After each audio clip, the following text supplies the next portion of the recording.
Hi friends, YouTube ಚಾನಲ್ಗೆ ಸ್ವಾಗತ. ಮುಂದಿನ ಆಸೆ ಸಂಚಿಕೆ ಏನಾಗುತ್ತೆ ಅಂತ ನೋಡೋಣ ಬನ್ನಿ. ಶುರುವಿನಲ್ಲಿ ಸೂರ್ಯ ಮತ್ತು ಸೂರ್ಯನ ಫ್ರೆಂಡು ಫ್ರಿಡ್ಜ್ ತೊಗೊಳ್ಬೇಕು ಅಂತ ಹೇಳ್ಬಿಟ್ಟು ಫ್ರಿಡ್ಜ್ ಅಂಗಡಿ ಬರ್ತಾರೆ.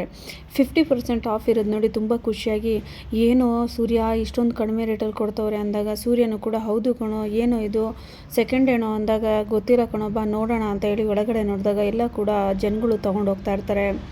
ಸರಿ ಅಂತ ಹೇಳ್ಬಿಟ್ಟು ಫ್ರಿಡ್ಜ್ನ ನೋಡಿದಾಗ ಸೇಮ್ ನಿಮ್ಮ ಅಣ್ಣನ ಅಂಗಡಿಯಲ್ಲಿ ಇದು ನೋಡಿದ್ವಲ್ಲ ಅದೇ ಥರ ಫ್ರಿಡ್ಜ್ ಇದೆ ಕಣೋ, ಇದು ತೊಗೊಳ್ಳೋಣ ಅಲ್ವಾ ಅಂತ ಹೇಳಿ ಹೇಳ್ತಾನೆ.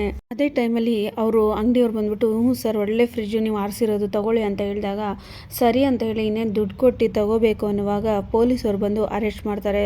ಪೊಲೀಸವ್ರು ಬಂದು ಸೂರ್ಯಂಗೂ ಮತ್ತು ಸೂರ್ಯನ ಫ್ರೆಂಡ್ಗೂ ಕೂಡ ಜೊತೆ ಕರ್ಕೊಂಡೋಗಿ, ಸರ್ ನಾವು ಕಸ್ಟಮರ್ ಸರ್, ದುಡ್ಡು ಅವ್ರ ಕೈಯಲ್ಲಿ ಕೊಟ್ಟಿದ್ದೀವಿ, ಈಸ್ಕೊಡಿ ನಾವು ಹೋಗ್ತೀವಿ ಅಂದಾಗ, ನೋಡಪ್ಪ ನೀವು ಇಲ್ಲೇ ಇದ್ದೀರಾ ತಾನೇ, ಹೋಗಿ ನಡೀರಿ ಸ್ಟೇಷನ್ಗೆ ಅಂತೇಳಿ ಕರ್ಕೊಂಡೋಗಿ ಜೈಲಲ್ಲಿ ಹಾಕ್ತಾರೆ.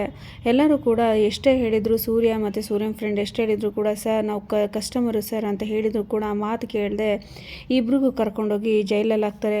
ಜೈಲಲ್ಲಿ ಹಾಕಿದ ಮೇಲೆ ನೀವು ಒಳಗಡೆ ಇರಿ ಅಂತ ಹೇಳಿ ಹಾಕ್ಬಿಡ್ತಾರೆ. ಅದೇ ಟೈಮಲ್ಲಿ ಸೂರ್ಯ ಮತ್ತು ಸೂರ್ಯನ ಫ್ರೆಂಡ್ ಏನೋ ಇದು ಏನೋ ಮಾಡೋಕ್ಕೋಗಿ ಏನೋ ಆಯ್ತಲ್ಲೋ ಅಂತ ಹೇಳಿ ಇಬ್ಬರು ಕೂಡ ಮಾತಾಡ್ತಾ ಇರ್ತಾರೆ. ಆ ಜೈಲು ಒಳಗಡೆಯಿಂದ, ಸರ್ ನಮ್ಮದೇನೋ ತಪ್ಪಿಲ್ಲ ಸರ್, ನನಗೆ ಆಚೆ ಬಿಡಿ, ನಾವು ಕಸ್ಟಮರು, ನಾವು ಏನೋ ಮಾಡ್ತಿರ್ಲಿಲ್ಲ, ನಮ್ಮ ದುಡ್ಡು ಅವ್ರ ಹತ್ರ ಇದೆ, ನಾವು ಇರಿಸ್ಕೊಡಿ ಹೋಗ್ತೀವಿ ಅಂತ ಹೇಳ್ತಾರೆ. ಪೊಲೀಸರು ಹೇಳ್ತಾರೆ, ನೋಡೋಣ ಇರಿ ಆಮೇಲೆ ವಿಚಾರಣೆ ಆದಮೇಲೆ ಹೋಗಿರಂತೆ ಅಂತ ಹೇಳಿದಾಗ ಈ ಕಡೆ ಮನೋಜ ಬರ್ತಾನೆ. ಮನೋಜ ಬರೋದು ನೋಡಿ ಸೂರ್ಯ ಕಡೆ ಬಚ್ಚಿಕೊಂಡು ವೀಡಿಯೋ ಮಾಡ್ತಾ ಇರ್ತಾನೆ. ಏನು ಸರ್ ನಮ್ಮದು ಐಟಮ್ ಎಲ್ಲ ಸಿಗ್ತಾ ಸರ್, ಅದೇ sir 2 TV 4 TV 4 AC 4 5 fridge washing machine ಎಲ್ಲ ಸಿಗ್ತಾ ಸರ್ ಅಂತ ಹೇಳಿ ಲೀಸ್ಟ್ ಹೇಳಿದಾಗ, ಸರ್ ಹೇಗಾದರೂ ಮಾಡಿ ತಕ್ಕೊಡಿ ಸರ್, ಅದರಿಂದ ನನಗೆ ತುಂಬ ಲಾಸ್ ಆಗಿದೆ ನೋಡಿ, ನಾನು ಡೀಲರ್ಸ್ ಕೊಡೋಕ್ಕೆ 3 ಲಕ್ಷ ನಾನು ಕೊಡಬೇಕಾಯಿತು, ನಾನು 4 ಲಕ್ಷ ಹೊಂದಿಸಿದ್ದೀನಿ ಅಂದಾಗ, ಅಲ್ಲಪ್ಪ ನೀನು ಡೀಲರ್ಸ್ ಕೊಡೋಕ್ಕೆ 3 ಲಕ್ಷ ತಾನೆ, 4 ಲಕ್ಷ ಏನಕ್ಕೆ ಅಂತ ಹೇಳಿದಾಗ, ಸರ್ ನನಗೆ ಲಾಭ ಬಂತು ಅಂತ ಹೇಳ್ಬಿಟ್ಟು ನಾನು ಹೆಂಡ್ತಿಗೆ 1 ಲಕ್ಷ ಕೊಟ್ಟಿದ್ದೀನಿ ಸರ್ ಅಂತ ಹೇಳಿ, ಮನೇಲಿ ಯಾರಿಗೂ ಗೊತ್ತಿಲ್ಲ ಸರ್ ಈ ವಿಷಯ, ಹಾಗಾಗಿ ನಾನು ಆ ಥರ ಮಾಡಿದೆ ಅಂತ ಹೇಳುವಾಗ ಈ ಕಡೆ ಸೂರ್ಯ ಎಲ್ಲ ವೀಡಿಯೋ ಮಾಡ್ಕೋತಾ ಇರ್ತಾನೆ. ಆ ಥರ ಹೇಳಿ ಮನೋಜ್ ಅಲ್ಲಿಂದ ಹೊರಟೋಗ್ತಾನೆ. ಅಲ್ಲಿ ಮನೋಜ್ ಹೋದ್ಮೇಲೆ ಈ ಕಡೆ, ಸರ್ ನಮ್ದೇನೂ ತಪ್ಪಿಲ್ಲ ಬಿಡಿ ಸರ್ ಅಂದಾಗ, ಸರಿ ಹೋಗಿ ಅಂತ ಹೇಳಿ ಬಿಡ್ತಾರೆ.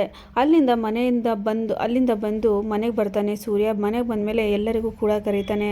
ಎಲ್ಲರೂ ಬನ್ನಿ ಅಪ್ಪ ಎಲ್ಲಿದೆಯಪ್ಪ ನೀನು ಬಾ ಅಂತ ಹೇಳಿದಾಗ, ಏನು ಸೂರ್ಯ ಅಂತ ಹೇಳಿದಾಗ, ಅಪ್ಪ ನಿನಗೊಂದು ಒಳ್ಳೆ ಪಿಕ್ಚರ್ ತೋರಿಸ್ತೀನಿರಪ್ಪ ಅಂತ ಹೇಳಿ, ಅಲ್ಲಿ ಯಾರ್ಯಾರಿದ್ದಾರೆ ಕರಿಯಪ್ಪ ಅಂತ ಹೇಳಿ ಎಲ್ಲರಿಗೂ ಕೂರಿಸ್ತಾನೆ. ಎಲ್ಲರಿಗೂ ಕೂರಿಸಿದಾದ್ಮೇಲೆ ಶ್ರುತಿ ಹೇಳ್ತಾಳೆ, ಯಾವ ಮೂವಿ, ಎಲ್ಲರೂ ಮೂವಿಗೆ ಹೋಗೋಣ ಪ್ಲ್ಯಾನ್ ಮಾಡಿದ್ದೀರಾ ಅಂತ ಹೇಳಿದಾಗ, ಇಲ್ಲ ಇದು ನನ್ನ ಮೊಬೈಲಲ್ಲೇ ತೋರಿಸ್ತಾರೆ ಮೂವಿ ಅಂತ ಹೇಳಿದಾಗ, ಬೇರೆಯವರು ಮೂವಿ ಮಾಡಿರೋದನ್ನು ಡೌನ್ಲೋಡ್ ಮಾಡಿಕೊಂಡು ನೀವು ಹಾಕಿದರೆ ಚೆನ್ನಾಗಿರಲ್ಲ ಅಲ್ವಾ ಅದು ಅಂತ ಹೇಳಿದಾಗ, ಇಲ್ಲ ಇದು ನಂದು ಓನ್ ಮೂವಿ ಅಂತ ಹೇಳ್ತಾನೆ ಸೂರ್ಯ. ಸರಿ ಅಂತ ಹೇಳ್ಬಿಟ್ಟು ಎಲ್ಲರೂ ಕೂಡ ಟಿ ವಿಯಲ್ಲಿ ಹಾಕಿ ತೋರಿಸ್ತಾನೆ.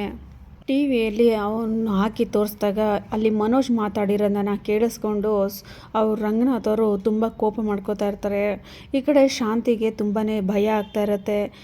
ರೋಹಿಣಿ ಕೋಪ ಮಾಡಿಕೊಂಡು, ಈ ವಿಷಯ ಇಲ್ಲಿವರೆಗೂ ಇದೆಯಾ, ನನಗೆ ಗೊತ್ತೇ ಇರಲಿಲ್ಲ ಅಂತ ಹೇಳ್ಬಿಟ್ಟು ಯೋಚನೆ ಮಾಡ್ತಾ ಇರ್ತಾಳೆ. ಈ ಕಡೆ ಮನೋಜ್ ಮುಖ ನೋಡ್ತಾ ಇರ್ತಾಳೆ.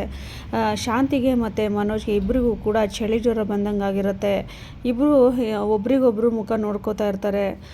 ಶಾಂತಿ ಅಂತೂ ನಾನು ಸಿಕ್ಕಾಕೊಂಡ್ಬಿಟ್ಟೆ, ನಾನೀಗ ಮೀನಂದು ಒಡವೆದು ವಿಷಯ ಕೂಡ ಬಂದ್ಬಿಡುತ್ತೆ ಅಂತ ಹೇಳಿ ಈ ಕಡೆ ತುಂಬಾ ಗಾಬರಿಯಾಗಿ ನೋಡ್ತಾ ಇರ್ತಾಳೆ.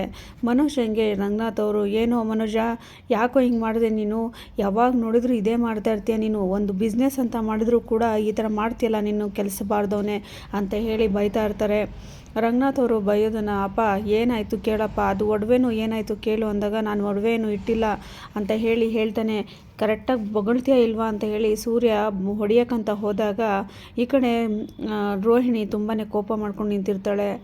ಏನು ಮಾಡಿದರೂ ಕೂಡ ಇವ್ರು ಈ ಥರನೇ ಮಾಡ್ತಾರಲ್ಲ ಅಂತ ಹೇಳ್ಬಿಟ್ಟು ಕೋಪ ಮಾಡಿಕೊಂಡು ಹೇಳಿದಾಗ, ಈ ಕಡೆ ಶಾಂತಿ, ಈಗ ಸೂರ್ಯ ಹೊಡಿತಾನಲ್ಲ ಅಂತ ಹೇಳ್ಬಿಟ್ಟು ಅವಳೇ, ಹೇಳೋ ಬೊಗಳೋ, ಎಲ್ಲಿಂದ ತಂದೆ ದುಡ್ಡು, ಹೇಳೋ ಎಲ್ಲಿಂದ ತಂದೆ ಅಂತ ಹೊಡೆದು ಕೇಳ್ತಾ ಇರ್ತಾಳೆ. ಈಗ ಬೊಗಳ್ತೀಯ ಇಲ್ವಾ ಅಂತ ಹೇಳಿಬಿಟ್ಟು ಹೊಡೆದು, ನೋಡೋ ಎಲ್ಲಾದರೂ ಸಾಲ ಮಾಡ್ದೇನೋ, ಹೇಳೋ ಸಾಲ ಮಾಡಿದೆ, ಯಾರ ಹತ್ರ ಸಾಲ ಮಾಡಿದೆ, ಹೇಳೋ ಅಂತ ಹೇಳಿ, ನಿಮ್ಮ ಫ್ರೆಂಡ್ಸ್ ಹತ್ರ ಯಾರ ಹತ್ರನಾದರೂ ಸಾಲ ಮಾಡ್ದೇನೋ, ಹೇಳೋ ಅಂತ ಹೇಳುವಾಗ ಸೂರ್ಯಂಗೆ ಡೌಟ್ ಬರ್ತಾ ಇರುತ್ತೆ. ಯಾಕೆ ಈ ಥರ ಸಕ್ಕರೆ ಈ ಥರ ಮಾಡ್ತಾ ಇದ್ದಾರೆ ಅಂತ ಹೇಳಿ ಡೌಟ್ ಬರುವಾಗ, ಹೂನಮ್ಮ ನನ್ನ ಫ್ರೆಂಡ್ ಹತ್ರ ಸಾಲ ಮಾಡಿದೆ ಅಂದಾಗ, ಯಾವ ಫ್ರೆಂಡು ಅಂತ ಹೇಳಿ ಕೇಳ್ತಾ ಇರ್ತಾರೆ. ಯಾವ ಫ್ರೆಂಡು ಅಂತ ಹೇಳಿ ಸಕ್ಕರೆ ಕೇಳಿದಾಗ, ಅದೇ ಅಮ್ಮ ನಾನು ಜಿಂಕೆ ಪಾರ್ಕ್ ಫ್ರೆಂಡು, ಅವ್ರ ಹತ್ರನೇ ನಾನು ಈಸ್ಕೊಂಡೆ ಅಂತ ಹೇಳ್ತಾರೆ. ಆದರೂ ಕೂಡ ಸೂರ್ಯಂಗೆ ಮತ್ತು ಮೀನಂಗೆ ನಂಬೋಕ್ಕಾಗ್ತಾ ಇರಲ್ಲ.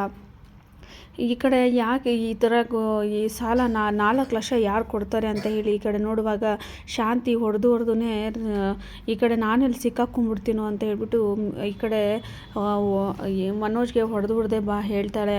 ಹೂನಮ್ಮ, ನಾನು ಅವ್ರ ಹತ್ರ ಸಾಲ ಮಾಡಿದೆ ಅಂತ ಹೇಳಿದಾಗ ಶಾಂತಿ, ಹೌದಾ, ನೀನು ಸಾಲ ಮಾಡಿನೇ ಈ ಥರ ಹೊಟ್ಟೆ ಉರಿಸ್ತೀಯಲ್ಲೋ ನೀನು ಅಂತ ಹೇಳಿ ಬೈತಾ ಇರ್ತಾರೆ. ಮನೆಯಲ್ಲಿ ಎಲ್ಲರೂ ಕೂಡ ಕೋಪ ಮಾಡ್ಕೊಂಡು ಇರ್ತಾರೆ. ರಂಗನಾಥ್ ಅವರು ಹೇಳ್ತಾರೆ, ನಿಮ್ಮ ಜನ್ಮಕ್ಕೆ ಬೆಂಕಿ ಬರ್ರೆ, ಇದೇ ಮಾಡ್ತಾ ಇರೋ ನೀನು ಮನೋಜ, ಯಾವಾಗ ನೋಡಿದ್ರು ಇದೇ ಮಾಡ್ತಾ ಇರ್ತೀಯ ಅಂತ ಹೇಳಿದಾಗ ರೋಹಿಣಿ ಬಂದ್ಬಿಟ್ಟು, ಅಲ್ಲ ರೀ, ನನ್ನ ಹತ್ರ ಹೇಳ್ಬಾರ್ದ ನೀವು, ಯಾಕೆ ಈ ಥರ ಮಾಡಿದ್ರಿ ಮನೋಜ್ ಅಂತ ಹೇಳುವಾಗ, ಇಲ್ಲ ರೋಹಿಣಿ, ನಾನು ಹೇಳೋ ಸಿಚುವೇಶನಲ್ಲಿ ಇರಲಿಲ್ಲ, ಹಾಗಾಗಿ ಅಂತ ಹೇಳಿ ಬನ್ನಿ ಮನೋಜ್ ಅಂತ ಹೇಳಿ ರೂಮಿಗೆ ಕರ್ಕೊಂಡು ಹೋಗ್ತಾಳೆ ರೋಹಿಣಿ. ಈ ಕಡೆ ಶಾಂತಿ ಕೂಡ ಹೋಗ್ತಾಳೆ. ನೋಡೋಣ ಮುಂದಿನ ಸಂಚಿಕೆಯಲ್ಲಿ ಏನಾಗುತ್ತೆ ಅಂತ ತಿಳಿಸ್ತಾ ಹೋಗ್ತೀನಿ ಫ್ರೆಂಡ್ಸ್. ಯಾರು ನನ್ನ ಚಾನಲ್ನ ಸಬ್ಸ್ಕ್ರೈಬ್ ಮಾಡ್ಕೊಂಡು ಮುಂದಿನ ವಿಡಿಯೋಗಾಗಿ ಕಾಯ್ತಾರೆ ಅಂತ ಎಲ್ಲರಿಗೂ ಧನ್ಯವಾದಗಳು.